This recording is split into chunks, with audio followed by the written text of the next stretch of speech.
Hi, I'm Scott Stein, and the Toshiba Satellite U845 S406.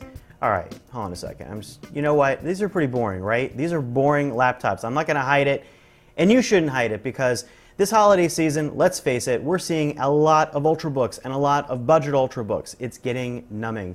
Even for us here that review laptops, it's kind of crazy. For about $700 to $800, which by the way is not cheap for a laptop, but it's cheap for an ultrabook, you can get these 13, 14-inch laptops with hard drives as opposed to SSDs, 500 gigabytes, 4 gigs of RAM. You can go down the numbers. They all kind of have about the same processor inside, Intel Core i5, and they perform pretty similarly. So what's the difference? Well, very, very fine points and details. It's kind of like netbooks were a couple of years ago. You basically have to play with them, see if you like the keyboard, see if you like the trackpad, see if the weight feels right.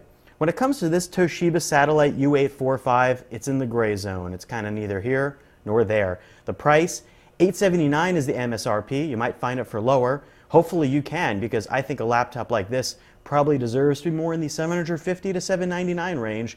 $879 feels pretty high. And what you get is a Core i5 processor, 4 gigs of RAM, 500 gigabyte hard drive. I'm falling asleep here as I talk about this, because you've seen this over and over and over again. And it does not have an optical drive, because ultrabooks don't have optical drives. That was a great idea when ultrabooks were really thin. But this laptop, it's thinner. It's not really thin. What does that mean? Who knows what that means? For you, it probably means it's going to feel like a regular laptop, but sort of a thinner one. But it's not going to feel razor thin like a MacBook Air, because it isn't. 3.7 pounds is lighter than a 13-inch MacBook Pro, for instance, or one of those laptops. These laptops kind of piss me off, and they might piss you off, because you're paying up for something that's no longer quite in the super thin ultrabook spec. But you're going to see a lot of these this holiday.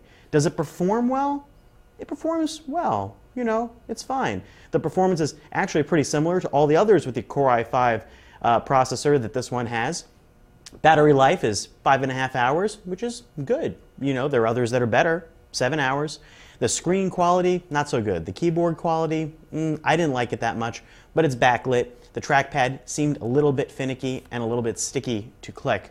For something like this, I really want all that stuff to be aces if I'm going to be buying into this sort of middle-range laptop. If you're desperate and you find that this is the laptop that's available for you to purchase, it will do you fine. It'll work like a regular old laptop, except you won't be able to put DVDs inside, and it's only got integrated graphics. So there you go. This is the Toshiba Satellite U845 S406. You can get one for less that has a Core i3 processor, which we didn't review, and perform a little bit more slowly. I'm Scott Stein, and forgive me for not being tremendously excited about the Toshiba Satellite U845 S406.